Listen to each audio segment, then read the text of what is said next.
Apesar de ser uma forma de neurodegeneração do córtex cerebral mais frequente que existe e de ocorrer nos mais diferentes grupos populacionais humanos e de ter sido apresentado ao mundo há mais de um século pela medicina, a doença de Alzheimer permanece grandemente desconhecida do público em geral e grandemente negligenciada também, especialmente em países em desenvolvimento, como o Brasil, onde políticas consistentes e eficazes de apoio a pacientes e a cuidadores são escassas. Nesse cenário de pouco esclarecimento, não causa surpresa que surjam mitos sobre o que seja, sobre o que causa, sobre como evolui essa doença.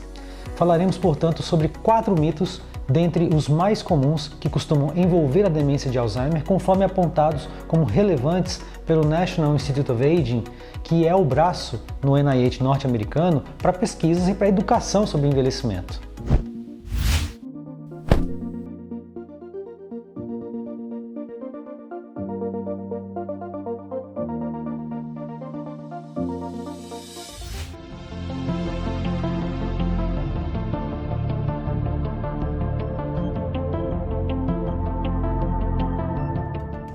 Em todo o mundo, são 50 milhões de pessoas que vivem com Alzheimer, com expectativa de que sejam 150 milhões de afetados pela doença até 2050. O relatório da OMS, publicado em 2017, que foi a última grande projeção mundial sobre a evolução das doenças no mundo antes que a pandemia de Covid-19 eclodisse, já dava conta de que a doença de Alzheimer deixará de ser a 18ª principal causa de mortes em 2016 para ser a 6ª principal causa geral de óbitos até 2040, ou seja, subirá 12 posições, ficando à frente de causas que hoje reconhecemos como muito prevalentes, como diabetes, HIV/AIDS e até mesmo câncer de pulmão e acidentes automobilísticos.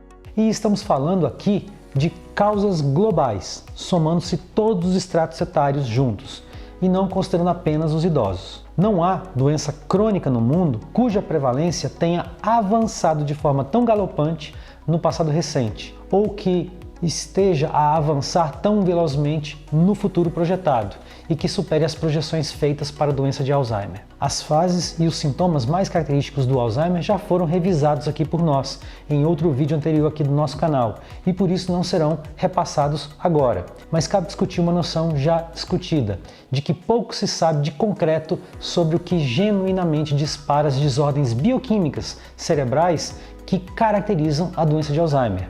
Sabemos que ela acontece por depósitos de um peptídeo chamado beta-amiloide, que se acumula nos espaços entre os neurônios, gerando as famosas placas amiloides, e também por uma desestruturação das fibras da proteína tau dentro dos neurônios, gerando os emaranhados neurofibrilares, igualmente característicos da doença. Mas esse conhecimento ainda não tem grande utilidade na prática diagnóstica ou na assistência direta feita ao paciente. E o diagnóstico do Alzheimer segue sendo um exercício clínico, baseado em entrevistas médicas, minuciosas e detalhadas sobre cada paciente individualmente. A demência é uma denominação genérica, usada para descrever uma série de condições neurológicas que afetam o cérebro e que são progressivas, pioram com o tempo, com perda da capacidade de pensar, de lembrar, de raciocinar, em níveis que afetam a vida da pessoa, pois podem não conseguir se comportar ou controlar direito suas emoções. No passado, era até habitual que demências fossem chamadas de senilidade e que fosse considerada uma parte normal do envelhecimento, por não se entender que é uma condição clínica. Até metade de todas as pessoas com 85 anos ou mais podem ter demência. Mas demência não é uma parte normal do envelhecimento, mas que fique claro que nem todos desenvolvem demência à medida que envelhecem. E em casos raros, até pessoas relativamente jovens, na meia-idade, podem desenvolver demência. A doença de Alzheimer é apenas um tipo de demência. Isso confunde, porque a doença de Alzheimer é a causa mais comum de demência e a mais conhecida, mas também existem outros tipos, incluindo aí a demência por corpus de Levy, a demência frontotemporal, entre outros. Falando sobre a demência por corpus de Levy, a doença geralmente tem início após os 50 anos de idade, com as pessoas acometidas tendo uma sobrevida em média de 5 a 8 anos desde o momento do diagnóstico, mas havendo claramente uma grande variabilidade nessas características conforme as condições sociodemográficas da pessoa e a rapidez com que os sintomas se desenvolvem. Trata-se de uma demência para a qual não há consenso na literatura sobre sua prevalência mundial, mas estima-se que acometa entre 5 a 8 milhões de pessoas, de 10 a 15% do total de demências no mundo, mas com uma importante subnotificação de casos. Os sintomas mais comuns da doença de Levy incluem alterações na habilidade de pensamento,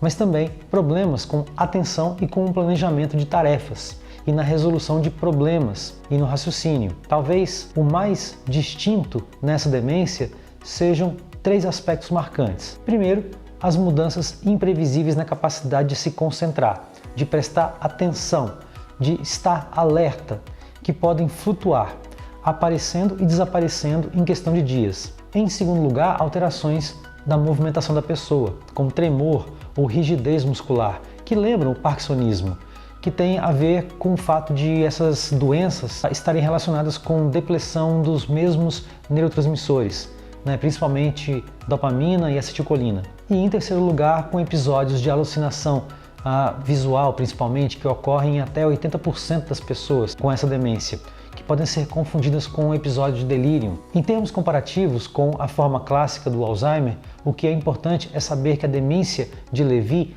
pode então acontecer mais cedo na vida da pessoa e determinar uma expectativa de vida menor, já que pessoas com Alzheimer têm expectativa de viver de 8 a 10 anos, em média, após o diagnóstico, e que apesar de terem alteração no raciocínio em comum, a demência de Levy tem sintomas específicos que permitem um diagnóstico diferencial. Falando agora da demência frontotemporal, ela é causada por um grupo de distúrbios que danificam gradualmente os lobos frontal e temporal do cérebro, ou seja, áreas específicas e não o córtex completo. A sobrevida das pessoas com demência frontotemporal consegue ser mais imprevisível por ser mais variável do que pessoas com outras formas de demência. Há pessoas que vivem mais de 10 anos após o diagnóstico, enquanto que outros vivem menos de 2 anos. Por isso, uma vez que a pessoa é diagnosticada, é importante planejar com antecedência os arranjos financeiros, legais e os cuidados que podem ser necessários à medida que a doença progride.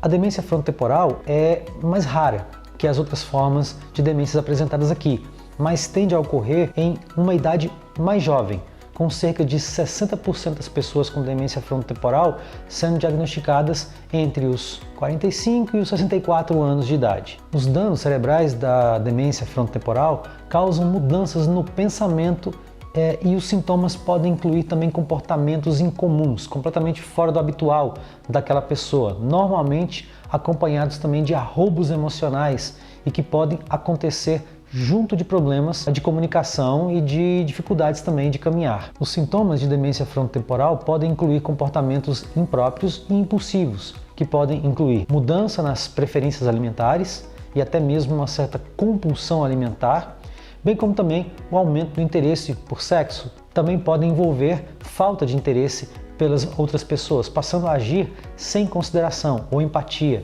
e uma negligência com a higiene própria e com o autocuidado. São todos sinais e sintomas que têm que ser levados em consideração no diagnóstico diferencial das demências. E assim explicamos que estas e até outras formas de demência existem e que se distinguem do Alzheimer.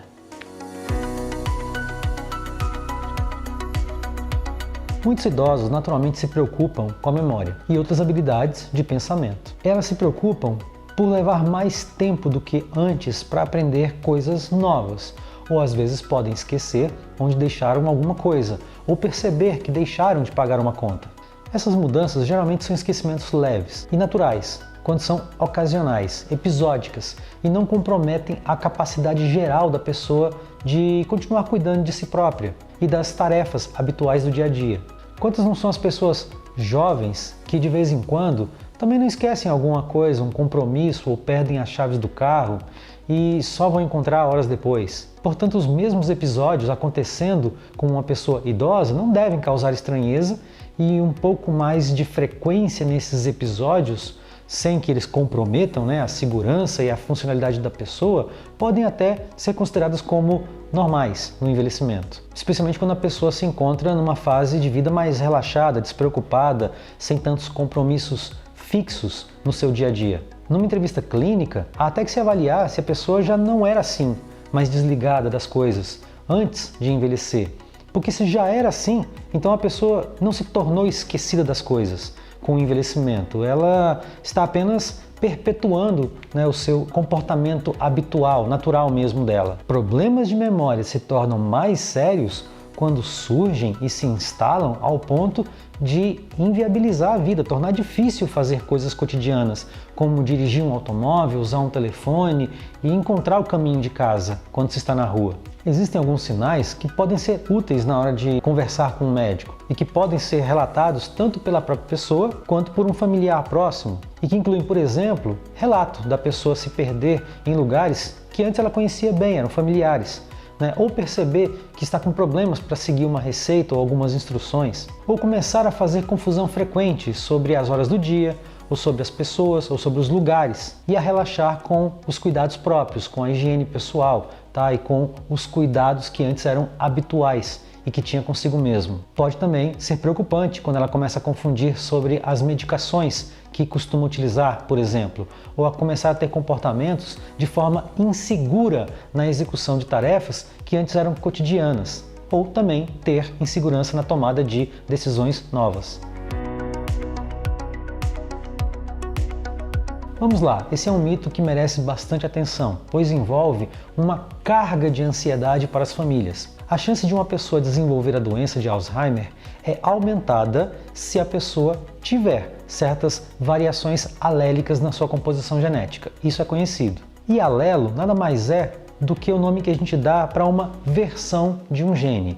É normal que qualquer gene exista em múltiplas versões. Às vezes, centenas de versões alélicas ocorrem dentro de uma população. A descoberta de que alelos aumentam o risco para a doença de Alzheimer, como é o caso, por exemplo, do gene da apolipoproteína E, a ApoE, que existe em 3 versões alélicas, é algo bastante comum na literatura. Essas variantes alélicas são nominadas por uma letra grega chamada de epsilon, Então, esses alelos podem ser conhecidos como epsilon 2, 3 ou 4, onde o alelo E4 aumenta o risco de uma pessoa ter Alzheimer. Mas acontece que apenas uma parcela mínima das pessoas, 2 a 3% da humanidade, carrega 2 cópias desse alelo epsilon4, ao ponto de aumentar o risco da pessoa ter Alzheimer. Ou seja, mais de 90% da humanidade não é homozigota para esse alelo E4 e ainda assim esse contingente desenvolve Alzheimer também,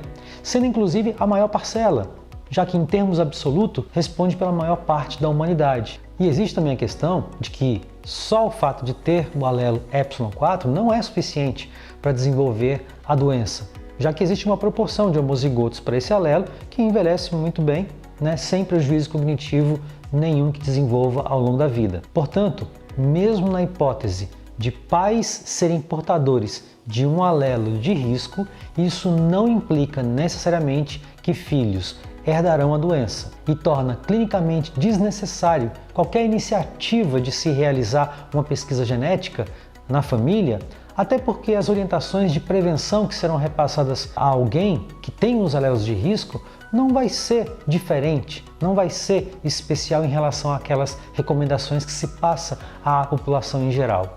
A doença de Alzheimer é complexa e, como dito antes, os cientistas ainda não entendem completamente o que deflagra na maioria das pessoas essa doença. Pesquisas sugerem que na maioria dos indivíduos uma série de fatores além da genética desempenham um papel no surgimento e na progressão da doença. É o estilo de vida, com falta de exercícios físicos, má alimentação, exposição a poluentes, ao tabagismo, pouco sono, que aparentemente aumentam o risco de uma pessoa ter Alzheimer, e não tanto a carga genética. Embora ainda não saibamos como impedir o Alzheimer, é importante praticar comportamentos saudáveis ao longo da vida, como praticar exercícios regularmente, ter uma dieta equilibrada e ter uma boa noite de sono.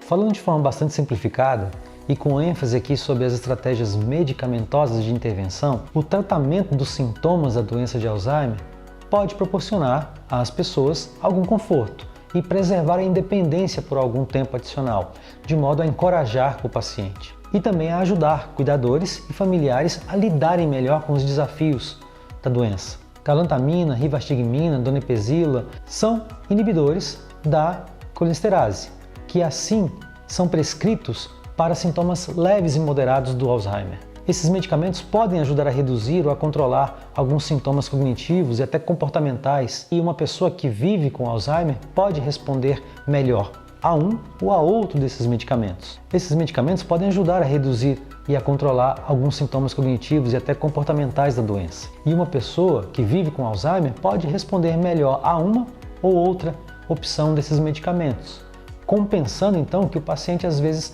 teste a qual dessas opções medicamentosas se adapta mais. Os cientistas não entendem completamente como os inibidores da acetilcolinesterase funcionam para tratar a doença de Alzheimer.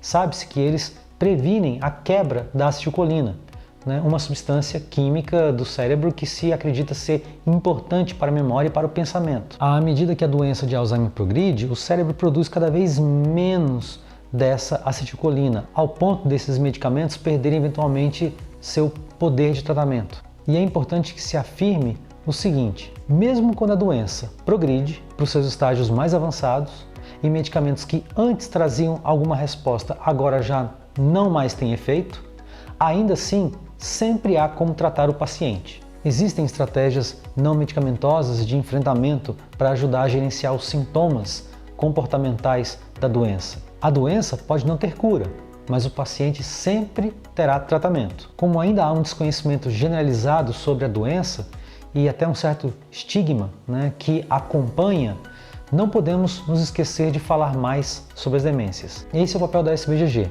levantar temas relevantes e divulgar informações de qualidade, baseados na melhor ciência possível. Esse é um tema complexo e pode gerar dúvidas.